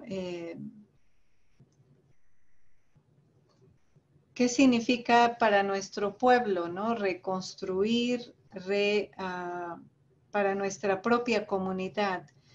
¿Hace falta simplemente la construcción de catedrales, de iglesias, que no está mal, ¿no? Que es importante como espacio sagrado, como lugar en el que el pueblo encuentra, ¿no? en la reunión comunitaria esta presencia fuerte de Dios? Pero si no hay toda práctica, una concientización del pueblo de por qué lo hace, para qué lo hace y cómo, ¿no? Cómo es que encuentra este espacio como espacio de Dios, pues también llega a ser como un espacio donde no habita Dios. La tercera o la última unidad que aparece en este pequeño libro de Ageo consiste en la promesa a Zorobabel.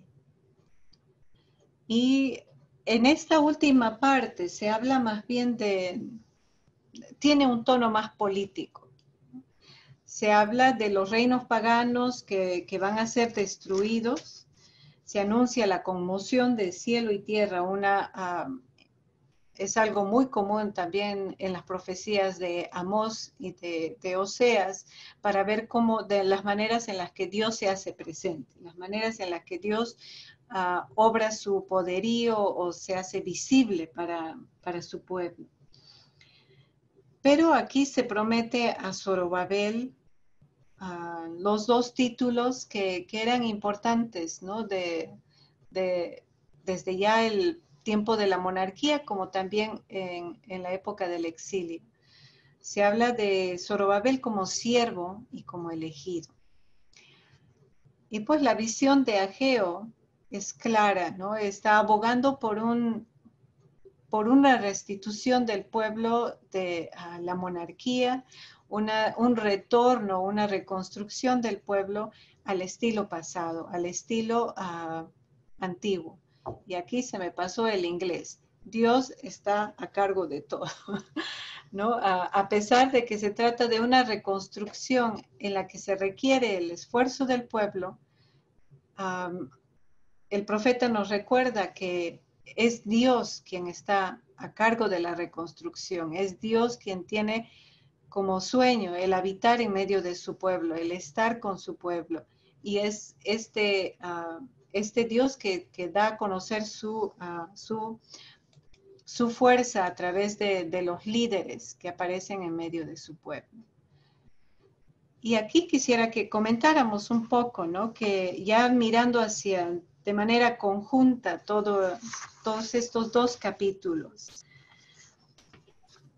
¿cuáles son los aspectos positivos que podemos rescatar del libro de Ageo? Uno de ellos, la esperanza, ¿no? La esperanza y el consuelo constante de Dios hacia su pueblo.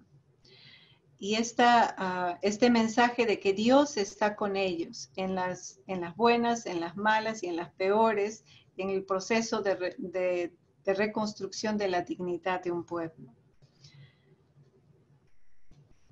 Esta visión de Ageo no es la que gana, porque al final nunca el pueblo logra restablecer la monarquía, no va a lograr restablecer la monarquía, ¿no? Lo que viene adelante son gobernadores, políticos, y en el tiempo ya de los griegos, con el grupo de judíos, ¿no? Liderados por los macabeos, se quiso, ¿no? regresar a esta propuesta, pero con alguien que no era descendiente davídico, ¿no? Con una propuesta teocrática en la que el líder político y el líder religioso estaban trabajando en conjunto, pero los asmoneos retomaron todo el poderío, tanto religioso y político, en la persona de un líder militar, ¿no? de los rebeldes.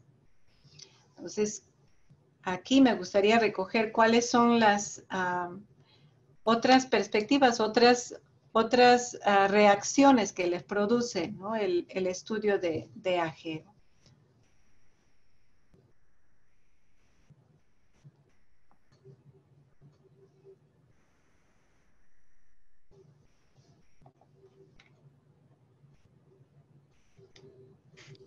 A ver, Pablo.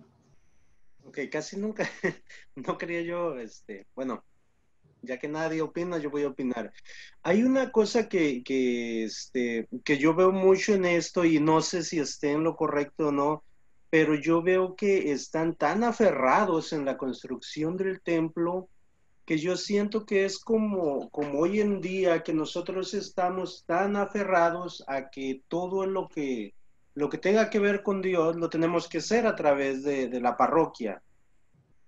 No sé si sea más o menos, si tenga algo que ver similar o si para ellos es el signo un poco más fuerte que para nosotros, porque se ve que, o sea, no pueden hacer nada si no está el templo construido.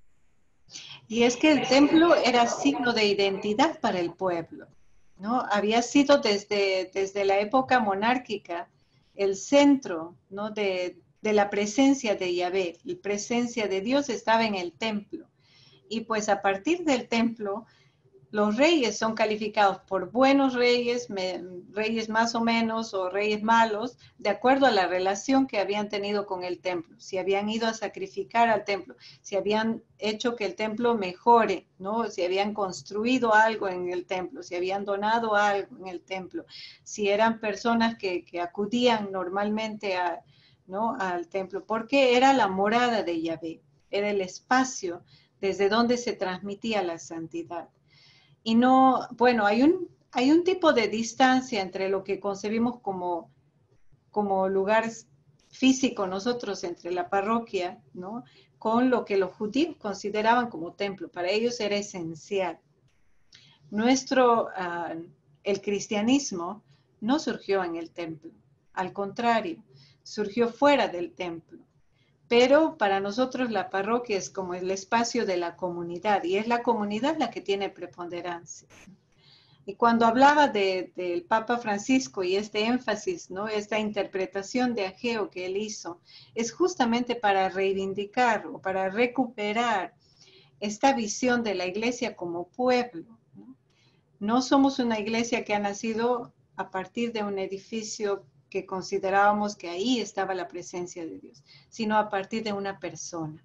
El Dios encarnado en una persona, y a partir de esta persona en comunidad. Y entonces somos iglesia pueblo. Pero incluso Jesús también, pues básicamente, no exactamente que se los quite, pero de cierta forma Jesús les dice que pues el templo no es, o sea, no sé si nada más sea algo como para ellos o también, pues yo pienso que también para nosotros, algo así como, ya sálganse de ahí. Sí. Marta quería comentar. Sí, un comentario. Por ejemplo, yo este versículo de Ageo 9 siempre lo utilizo bueno, a veces, ¿no? Lo utilizo en mis catequesis. Porque digo, el Señor dice que su templo está en ruina mientras sus casas están llenas arregladas. Le digo, y nosotros cuando tenemos una fiesta para el Señor, queremos hasta traerle flores de plástico, le digo. Entonces, ¿por qué nosotros tenemos adornada nuestra mesa con flores naturales y al templo queremos llevar flores de plástico? Entonces, yo siempre usaba este versículo para decirle a las personas que hay que también ponerle atención al templo porque es la casa del Señor. Así que para mí era importante, bueno, es importante todavía, no lo voy a desechar, ¿verdad? Pero hay veces en que uno interpreta una cosa de una forma y a veces que otros la interpretamos de otra forma. Ese era mi comentario. Clara. Buenas tardes, Mila. Mira, tú dijiste que qué sentimientos te dan al leer a Ageo, ¿verdad? Pienso que él creía en un Dios fiel, que acompaña, que espera, que es un Dios que espera a su pueblo, que quiere tener a este resto bajo sus alas. Entonces, este templo que nosotros ahora, con esta teología de que tenemos que salir para afuera, estamos casi endemoniando al templo. Lo endemoniamos cuando el templo es rígido y no deja que otros entren. Cuando es un templo que no puede entrar todo el mundo. Entonces lo endemoniamos, decimos que Dios está en todas partes, que está en la naturaleza, pero también es importante reunirnos como comunidad. Entonces podemos usar pequeños espacios, la capilla, a veces vamos a capillas en nuestras comunidades que son 2 palos y un techo de zinc, Y es cuando más bonito se hace la liturgia, ¿verdad? Cuando más bonito estamos todos. Pero yo creo que el que Él haya pedido un templo es como decir, vengan y vuélvanse a reunir en torno a mí, que yo soy un Dios fiel. Yo no creo en los templos, yo creo en reunirnos como hermanos. Entonces, pero es importante que tengamos un lugar de encuentro, una casa bonita, donde yo te invite a ti, te invito a ti.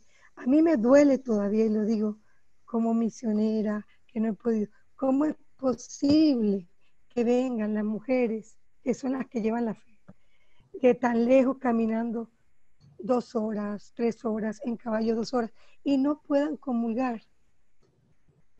Por eso yo prefiero las liturgias cuando no hay Eucaristía, porque se sienten todos más contentos y después hacemos una comida juntos. Pero ¿cómo esto es control? ¿Quién entra y quién no entra? Eso no es un templo. O sea, ahorita mismo con esta experiencia del COVID nos hemos dado cuenta que los templos están vacíos. Y no lo digo, no me río ni nada. No hay nadie. Fuimos a misa, éramos nosotras 3 y el cura, casi que era como que, ¿quién iba a leer qué? ¿Quién era? Como que si nos dábamos la vuelta entre los 3. Entonces, no me gustó mucho esa onda, pero he visto los templos vacíos y sin embargo veo la gente que tiene necesidad de nosotras, de salir al encuentro, de acompañar a la gente en estos momentos en que está sufriendo, en estos momentos que no hay comida, en estos momentos que se está enfermando un hijo, que el papá se murió en Panamá, en este momento que es de incertidumbre. Entonces, el templo somos nosotros cuando salimos y nos hacemos la casa de Dios, cuando somos parte de este Dios que es fiel y que nos espera. Eso fue lo que me llevó a cuando leí a Ageo, que está bien, quiere reunir a su pueblo, a su resto, y está bien. Quiere reunir a su resto, ¿no? En realidad era un asunto de verdad, de urgencia, ¿no? De identidad, un asunto de dignidad, un asunto que para nosotros puede parecer como muy fuera de contexto, pero tendríamos que entenderlo en su propio esfuerzo de regresar a ser un pueblo, ¿no? Si la identidad suya había sido ser un pueblo con un templo, con un rey, en el exilio perdieron todo eso y vivían con la nostalgia de regresar, y entonces los que regresaron del exilio vinieron con este programa, ¿no? Vamos a restablecer porque el pasado fue mejor, el pasado siempre va a ser mejor para este grupo. Y sin embargo se olvidaron que pues ha habido gente que no fue al exilio y que siguió su actividad en el templo sin necesidad de tener toda una construcción magnífica, pero con el altar para ofrecer sus pequeños sacrificios, porque esa había sido su costumbre. Y que a esta práctica se unieron otros pueblos. Y entonces ahí es cuando ocurre toda esta diversidad de propuestas, ¿no? ¿Quién es el pueblo? ¿Quién es el que va a empezar la reconstrucción? ¿Quiénes somos nosotros, ¿no? Y al final, bueno, la propuesta de Ageo fue una más de las propuestas, que para nosotros es un texto que nos lleve a cuestionar, a evaluar nuestro sentido de expresión religiosa, sí, ¿no? Yo creo que por eso está todavía en el canon, porque nos ayuda, tiene aportes, ¿no? Para nuestra conciencia de Dios, de un Dios que camina constantemente con su pueblo, que está en su pueblo, en la historia, en el devenir de su pueblo. Pero hay otros aspectos que también tenemos que leerlos con mucha criticidad, ¿no? Y desde nuestra propia perspectiva, ¿no? Por ejemplo, hay grupos religiosos hoy en día que apoyan mucho la reconstrucción del templo de Israel basados en textos como este, ¿no? Todo el esfuerzo de Israel de reconstruir su templo y las comunidades cristianas que aportan dinero a Israel para que se reconstruya el templo, ¿no? Pues también se hace desde una perspectiva todavía muy literalista del texto.